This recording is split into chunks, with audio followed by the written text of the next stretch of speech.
guys, welcome to Brand X Reviews. Haven't really done any videos on this channel talking about movies. In fact, the channel's been kind of abandoned a lot of this year anyway. But if there's one thing that can get me out of semi-retirement to do videos on this channel, it is to talk about upcoming 4K Blu-ray releases, especially when the lineup for the releases are as good as they are looking right now. These are all back catalogue releases, which basically means these aren't like new films that have just been made and just come out first time they're getting a release. Obviously, these are older films that haven't had a release on this format before. So I'm going to talk about that. And this isn't a comprehensive list, by the way. This isn't a list of everything that's coming out. So if anybody has any complaints about any titles that I've missed, that's not the point of this video. I'm talking about the ones that I'm the most, anticipating the most and are most likely to buy, and for reasons as well. Why some of these movies, in some cases, are some of my favourite movies. So like I said, that's kind of what got me wanting to do this video, because I've got quite a bit to say in a lot of these. So, plus, it's good to keep this channel going. I don't know what the future of this channel is, to be honest. If you've been following over the last few weeks, you'll see I have done a few videos and they've been a bit of a different direction. So this is just a check-in with a lot of people that have been following the channel for a few years, because I know a lot of this kind of stuff you're interested in. So let's start anyway. The first one I want to talk about is one that I've known for a while that this has been coming out, and that is Heat. I think it was 1995 from memory.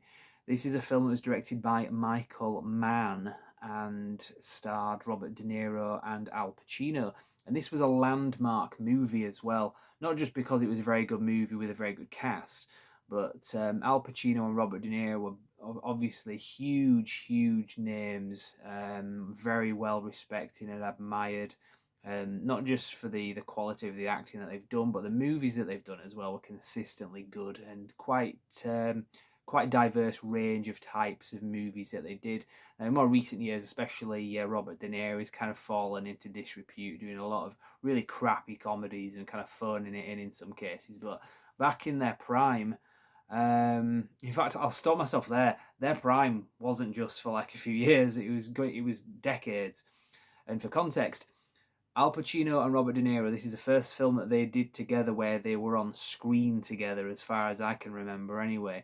They did The Godfather Part 2 back in, was it 1974, I think? And they were in that movie, but you never saw them on screen together for obvious reasons if you've seen the movie, because that movie kind of jumps between two time frames with flashbacks and flash forwards and stuff. So you never saw them on screen together, but those are two actors that are very similar in a lot of ways, the kind of acting that they do and the kind of movies that they do, but in a lot of other ways, they were very different. Obviously, Al Pacino is very fiery, very loud when he goes off on one, whereas Robert De Niro is a bit more reserved, a bit more cool. But he's still a tough guy. So to see those guys, to see that duality with the two of them on screen together in a very good movie as well, that was what Heat was. So that was a landmark movie. It also looked very nice as well. I believe that Christopher Nolan, when he was directing The Dark Knight in 2000, well, the movie came out in 2008, he based a lot of the look of that film on Michael Mann's Heat. I believe he even showed that movie at a screening with some of the people that were making the movie, whether it was DPs or whatever, and said, look, this is a kind of like look, the aesthetic that I'm going for. So with all of those like city skylines and all that glass and reflective surfaces that you get in the city, that is shown so well in this movie, that is, even if you watch the old DVD, it was evident. To see that on 4K Blu-ray is going to be very nice. So I focus on Blu-ray for this format because you're getting an uncompressed version. I mean, 4K on streaming can look very nice in a lot of cases, but of all the ones I've watched, there have been compression issues. That's not down to your own broadband speed. It's the file that is being streamed out to you. It's to cater for everybody, so they put out a compressed version. So to see it on Blu-ray with those bits per second, in 4K is going to be very nice anyway, potentially. So that's Heat anyway. Now the next one I want to talk about is probably my favourite in this whole lineup. I didn't want to save this for last. I'm just kind of going through it at random. and that is John Carpenter's The Thing from 1982. Now, there's a reason I'm not going through the release dates of this. It's not for lack of having done homework.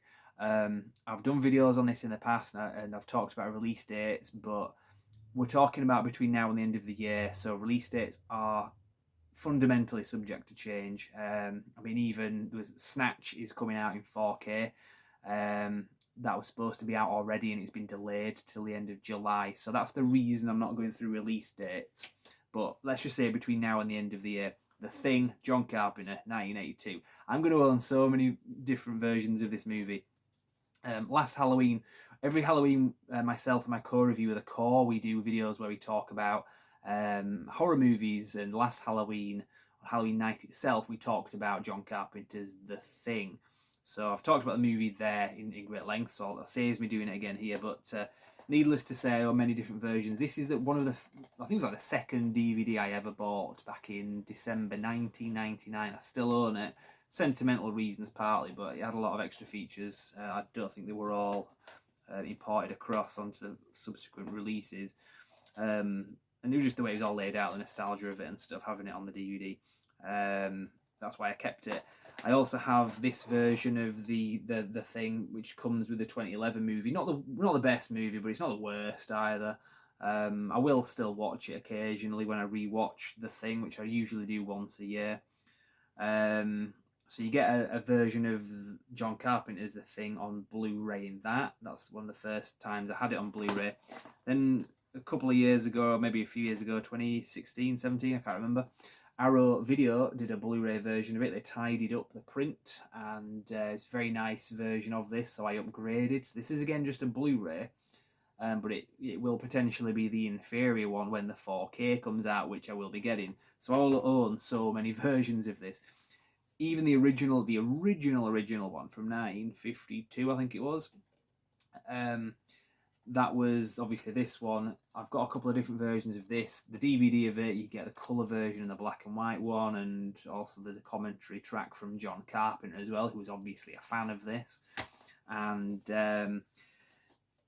fairly recently, HMV in the UK did this premium collection release of The Thing in Blu-ray. As you can see, it's still in shrink wrap because I bought this about a week ago, not knowing that the John Carpenter one's coming out in 4K. What I usually do is I sometimes watch all three of these movies, the original one, the John Carpenter remake from 82, and sometimes I will watch the 2011 prequel as well on the same day. Really enjoy doing that. Sometimes I'll do it like once a year or so. And I was going to do that soon with this, and I'm glad I haven't done it yet, because I'm going to just hold out and wait till the 4K is out. And that's a me issue anyway. You don't necessarily need to know that, but reason I mention it is one of my top 10 films is The Thing. I love it. If you're a fan of John Carpenter as well, there is also, interestingly, there is all, well, not all, so the word all is wrong, completely wrong. The movies 1 to 5 of Halloween. Now, I know what you're going to say. Halloween 1 is already out on 4K Blu-ray. It's getting a re-release. This is a Scream Factory, I believe, are doing these. I don't know if it'll be available in the UK. But to be honest, I don't care. I won't be buying them. I already own the first Halloween movie in 4K. It's very nice. The second movie, I say I used to like it. Obviously, that doesn't change just because another film has come out. But that film has effectively been retconned now, fundamentally retconned by the 2018 movie, which is much better. So Halloween 2 now, I'm less likely to want to go back and revisit it. I'm not saying that film doesn't exist anymore, but I don't really see that as the worthy follow-up to the original Halloween movie. So I'm not too bad about that. Halloween 3 I've talked about before. As a standalone movie, it's okay. I'm probably the biggest defender of that movie, and even I won't be buying the 4K Blu-ray of that, because I own a Blu-ray version of it, which is very nice, and it's not one that I watch every year. The little things I love about that movie, like the score by John Carpenter. I mean, just listen to the score, don't watch the movie, which I have on LP. But even I, is the biggest defender of that movie, kind of stretching it to say it's not that bad. Even I won't be buying the 4K of that, I don't think, anyway, unless it retails at like £2.99 or something, which I very much doubt. And then there's Halloween's 4 and 5. Interestingly, not 6, because 4, 5, and 6 are kind of like a self-contained trilogy within a broader franchise. If you've seen the movies, you'll see what I mean. But again, I've spoken about those movies before on the channel. I think it was back in 2018. I might have talked about them, or 2019. So go back on the channel if you want to hear me talking about those movies in particular, because I've done it at great length, to be honest. I don't really fancy doing that again here, but interesting anyway. Halloween's 1 to 5, 4K release. I don't think I'll be buying any of them. You can already get Halloween 1 anyway on 4K, but it's a different distributor, I think, that's releasing it. That's why. As interesting segue now, because talking about self-contained trilogies within a larger film series, Star Trek. The original movies with William Shatner and Leonard Nimoy, obviously there were 6 of those. From 7 onwards, William Shatner was in the 7th one. That was Star Trek Generations. That's not a part of this.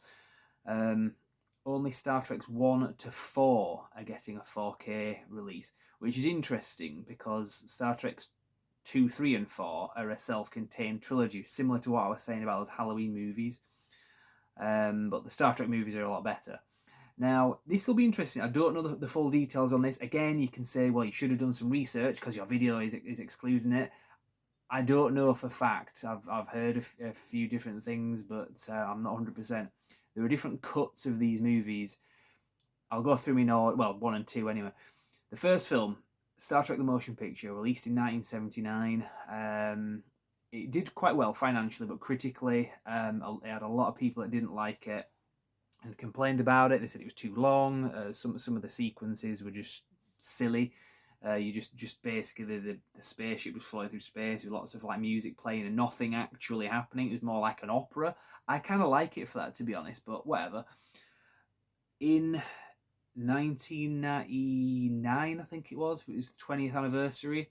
This is a couple of years after George Lucas did special editions of re-releasing the original trilogy of Star Wars as special editions, where he kind of recut the movies, added things, changed things. Some for the better, some not so much for the better. Different conversation. Paramount did something similar with Star Trek the Motion Picture in 1979. They touched a lot of things up, added some special effects, sound effects, and so on, but this never got a theatrical release. This was for DVD only, and as far as I'm aware, correct me if I'm wrong, I'd be fascinated to know. In fact, I'd like to be wrong here. That movie was only rendered in standard definition because it was a DVD release. There was no high definition transfer of that movie that was made the special edition.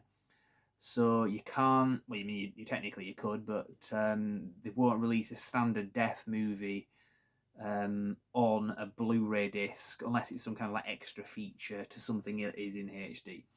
So that's my understanding of it. So I don't see how they're going to release the special edition of Star Trek the Motion Picture in 4K. If you get the Blu-ray of it, it's just the theatrical cut. Now, I understand it. I've still got time for the theatrical cut. So to be honest, if it was a choice, I would rather watch the theatrical cut in better quality than the special edition, which only has improvements. I don't think there was anything that they did that was bad, as far as I'm concerned. I'd rather watch the theatrical cut in a better quality than the extended cut in standard definition. So it's disappointing, but it's just a fact of life, I guess, as far as I'm aware of it anyway. Unless there's something out there that I'm not aware of, please tell me in the comments. Please tell me I'm wrong, because I would love to see the special edition in full HD or in 4K. That'd be great.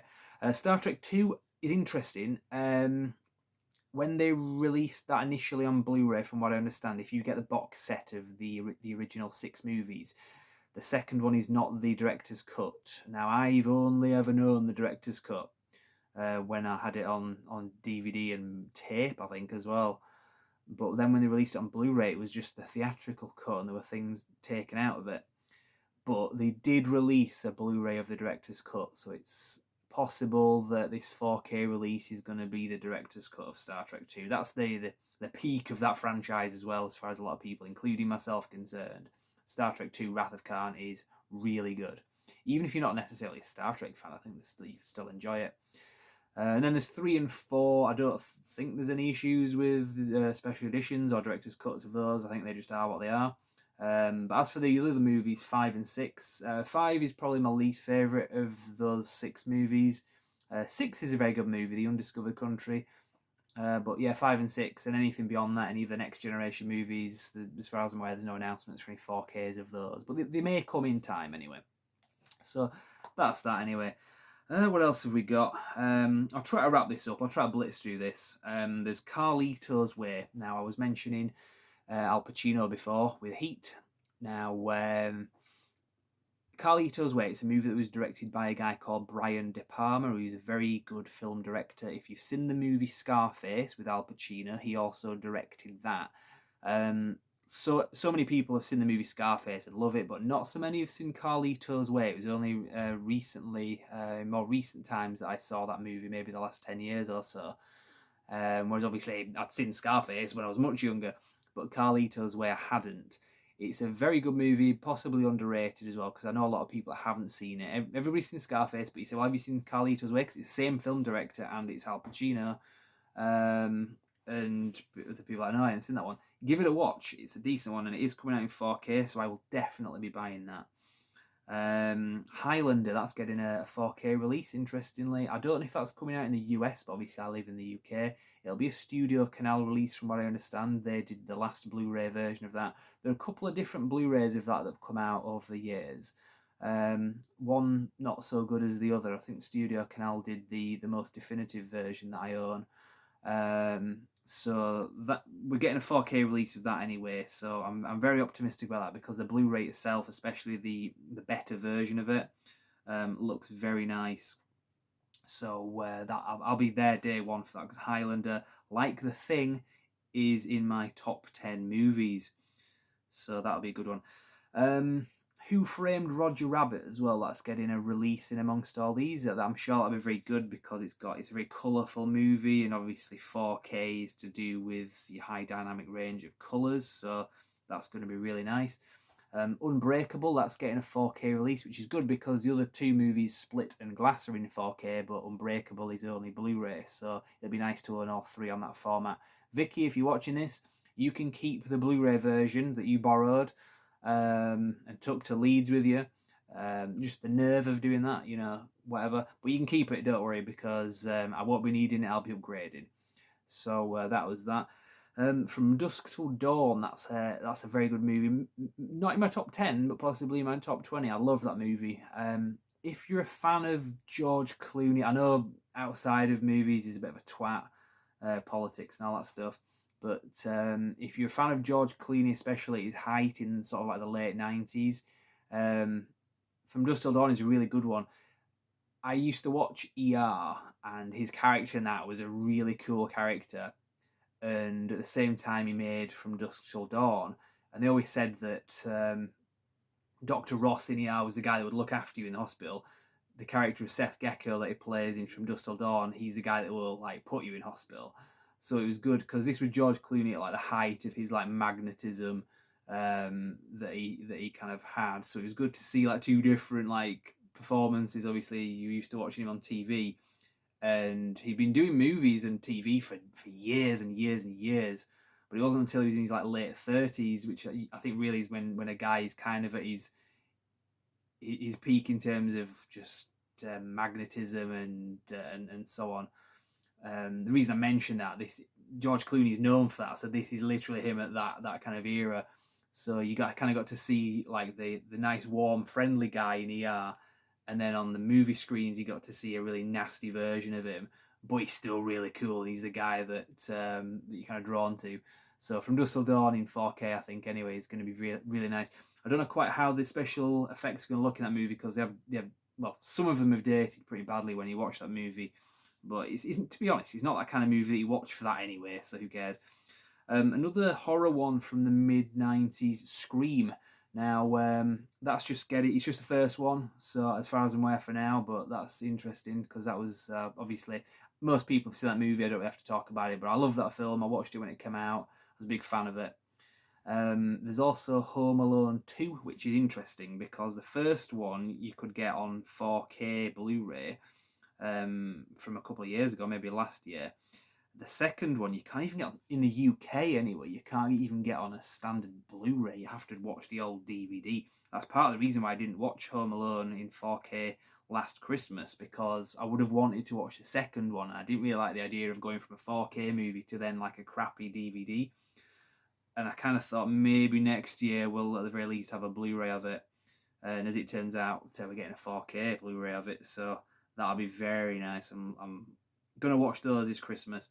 If you're thinking of doing the same, by the way, maybe buy Home Alone 1 now, because usually Christmas movies tend to go up in price towards the latter end of the year, because of supply and demand. So maybe if you're kind of planning ahead, maybe buy the first one now. You might save yourself a little bit of money, some pocket change anyway. I think I'll leave it there. And there's plenty of other stuff that's coming out. I haven't mentioned everything, but this format is far from dead anyway. We've been talking about this on the channel for years about is physical media dying? Obviously, these are all back catalogue movies that are coming out. We were talking about this back in 2017 as if the franchise was like on its death throes. It really hasn't been. We've been getting so many back catalogue movies coming out. I realise we've had everything with cinemas being shut, but regardless, we're still getting these, and they're still making a lot of money as well. I mean, streaming is still a thing, so obviously I don't think the cinemas being shut really has anything to do with it, to be quite honest, because streaming has obviously taken off a lot more. So you would have thought that would have been the death, the death of this, but doesn't seem to be anyway. So interesting to see how this is played out. Like I said, there are plenty of other titles coming out. These are just the ones that I'm looking forward to and the reasons why. So I thought I'd do this video just to check in with you guys. Obviously, there's not been much else going on with the channel, and I don't quite know what the future of this will be. Myself and the core are talking about doing a video in the very near future, because I know you haven't seen him on the channel since last Halloween. So Paul, I know you're a big fan of his. That may be coming up in the next week or so. We are planning on doing a Halloween season where we talk about horror movies leading up to Halloween night, back end of October. Obviously, we are talking about doing that. I'll confirm that at some later stage. Maybe in late August we'll confirm that we are going to do that, whether we're going to do it or not. So I'll leave there anyway. The video's gone way longer than I anticipated. So that's all. Thank you very much for watching.